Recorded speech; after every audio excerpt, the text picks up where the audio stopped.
Hello and welcome to another video, and today we're going to be looking at cars in street photography and how we can use them either as a main focal point or by using them to enhance or add interest to your pictures with their colour, shape, form, or simply as a framing device. Now, some of you may feel that the motor car on our streets is nothing but a nuisance when you're out on one of your photo walks. Not only can they get in the way, hindering your dash across the road on your way to that special moment awaiting you and your camera, but mostly they just simply sit there, spoiling your scene with their bulkiness and their ugliness. Let's face it, it's rarely a yellow Lamborghini or red Ferrari that graces the backdrop to your urban masterpiece, and much more likely the amorphous bulk that is the Citroën C3. Oh, apologies to any owners watching. So, what to do about them when it comes to our street pictures? Do cars embellish or do they annoy? Are they an eyesore or are they a useful pictorial element? Well, let's look at it this way. How can we take advantage of the ever-present automobile?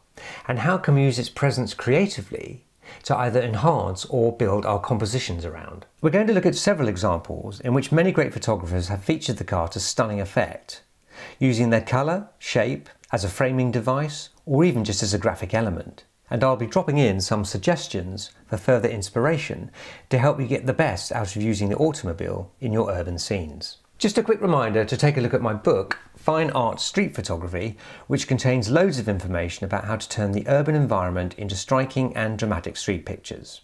It's available from the link in the description to the video below. There's a lot to get through, so let's grab the steering wheel, shift the thing into gear, push the foot to the floor and begin the journey. Now, the one thing that should excite us all when thinking about using cars in our street pictures is the vibrancy they can add to our shots with their colour. I know nowadays there is a preponderance of cars in either grey, silver or black that seem to dominate the high street. Of course, it hasn't always been that way, and there was once a time when it came to colour that anything goes seemed to be the rule.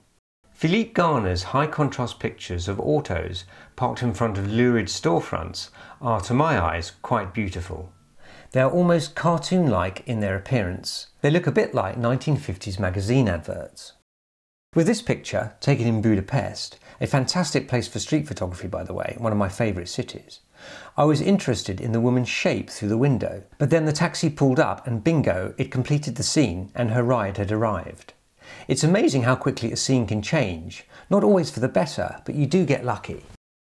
Peter Funch used the busy roads as a backdrop for a series of pictures he took every day from 8:30 to 9:30 a.m. He stood on 42nd Street across from New York's Grand Central Station, photographing the flow of people at this crowded intersection in Midtown Manhattan.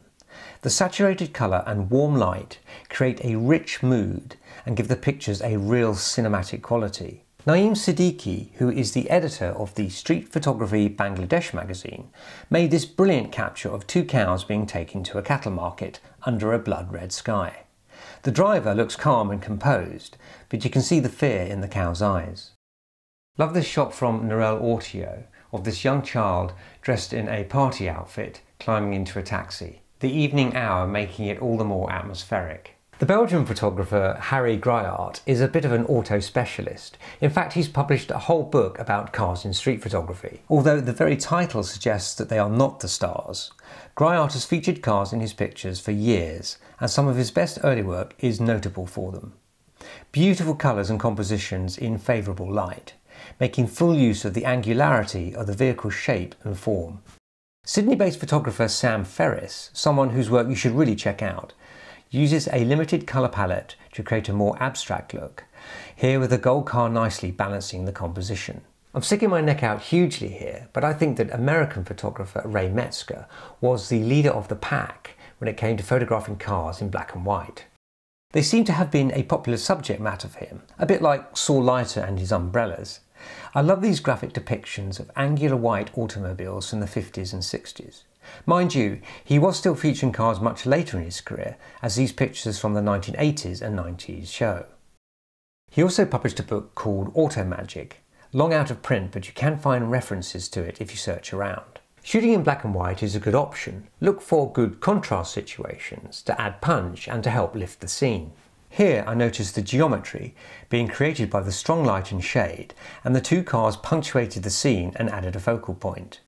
Larry Silver's shot of a swanky looking car parked in a backyard in Manhattan in 1952 makes a striking contrast with the rundown tenements in the background. The washing hanging out on the line further helps to emphasise the gulf between those that benefited from post-war prosperity and those that did not. Car windows can be a super device for framing people both inside cars and those walking the streets on the outside. Here, Robert Frank's 1951 capture on a London street uses this to perfection, with the road sweeper framed by the hearse window. The child running away and the truck in the background add more interest and help to balance the picture. Yes, it's that trusty old frame within a frame technique again, but perhaps nowhere better put to use than with a car window. Indeed, these windows can be used like containers to hold not only people, but also elements of the street and the urban landscape. In Henri Cartier-Bresson's picture, the car window subframes the couple sharing a quiet moment together, whilst the two young girls busy themselves outside. There is a sense of voyeurism with these images, as we observe people in their mobile rooms, I suppose. It's almost as if we are peeking into an extension of their homes. We're peering through their windows, but they are on full public display. In these pictures taken by the documentary and crime scene photographer Weegee, a movie star signs autographs for adoring young fans as she reclines on the backseat of her chauffeur-driven limo. The young people, framed on the outside, literally reaching into her domain, and in the other, an officer talks to the driver of a car who gives the impression that he is invading her private space. In some of these pictures, clearly the car is the star. Well, almost. These two ladies grace the front of this red sports car, choosing the perfect spot to sit for photographer Tom Wood's camera. I love the self-assured and rather daring pose. Not quite the draped glamour of the showroom, perhaps, but attention-grabbing nonetheless. Another picture idea is that of the more social side of owning a car, parking up and hanging out with your mates. And there are some great examples from over the years. Whether it's Roger Mains or Paul Trevor's pictures from the East End of London during the 1960s and 70s, or Chris Killip's depictions of young guys chilling out in and around their vehicle, these pictures almost look like they've been choreographed and posed in their style. But there's a real sense of freedom to them. Philip Lorca de Courche's picture, from his series on male prostitutes taken on and around the Santa Monica Boulevard in LA, is a good example of the more documentary style shot, and also an example of how the fading light can add to the drama in a scene. Graciela Magnoni is a French-Uruguayan photographer and captured these two ladies hanging out in a relaxed moment. Being stuck in traffic is no fun for motorists, that's for sure, but the street photographer can certainly take advantage of the situation and look for interesting moments inside and outside the waiting traffic. I took this whilst heading towards the tube station on the Marylebone Road one afternoon, having just jumped off a bus that was caught up in this traffic jam. I liked the fragility of this guy in his white shirt, standing out from the heavy traffic and with the freedom of being able to just walk on by. The late afternoon light was warm and soft, and the few colours that are evident add a bit of interest and help to lift the dark shadow area a little. Jonathan Castillo produced a series of road pictures cruising around Los Angeles, photographing unsuspecting drivers who are waiting in traffic, capturing those introspective moments that we all have in our cars. His camera was actually mounted on a tripod facing out of the back of his car with the door open. A flash unit resides in the seat of a second car that pulls up alongside the target. Rather an elaborate way of getting a street picture, but effective nonetheless. The power is with the pedestrian in David Koenig's picture, as the subject is an exasperated driver delayed by a stream of identically dressed women crossing the road during a parade. This picture was taken from the window of his flat in 1956. It's a great street moment. This comes from the Victoria and Albert Museum's collection, and also features in a book called Autofocus, The Car in Photography, which is out of print but is available on Amazon. Of course, parked cars are just as interesting to shoot as those that are more mobile. My shot of this advertising board, left in the passenger seat of this particular vehicle, made me think of the many times I myself have fallen asleep in a car, and the rather nice feeling you get from it. Stolen moments of quiet and repose as you wait to arrive somewhere. Similarly here, curled up in the car, although in this instance it looked like they were waiting for breakdown recovery to arrive. American photographer O. Winston Link's picture of a driving cinema is a wonderful moment, as the audience, sitting in their parked cars, watch an aeroplane descend on the screen while a steam train puffs its way by. Planes, trains and automobiles, at the time they represented the past, present and the future of travel. On the more abstract side of things, Ernst Haas produced some real auto beauty, here with this depiction of cars reflected in a tower block's windows. I love the idea of him thinking about the potential of the shot from street level, and then finding a way to get up there to achieve it. What a great way to show off the vibrancy of city life back in the 1950s. A creative and unusual shot.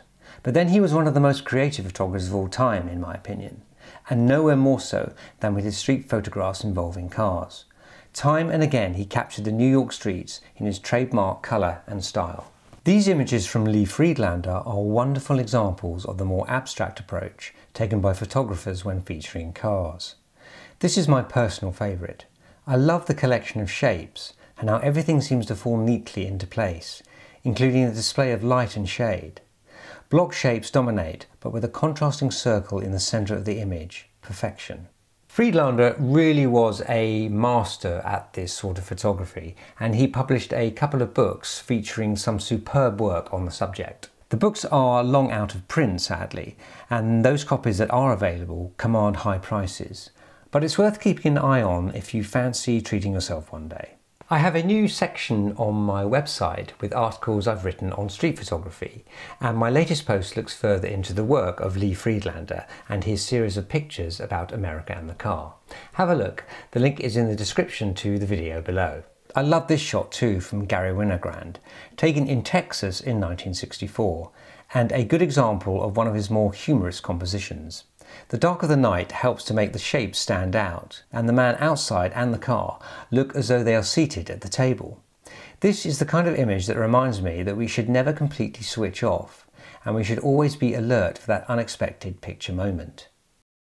Things can become much more interesting after the rain, and reflective surfaces in particular can yield more in the way of abstract patterns and textures. I would have walked on by if the raindrops here hadn't adorned the front of this car. Philippe Garner again, this time with some nighttime light reflections. I love this from Stuart Payton, using the reflections in the windows and also the view through them to create a sort of collage effect.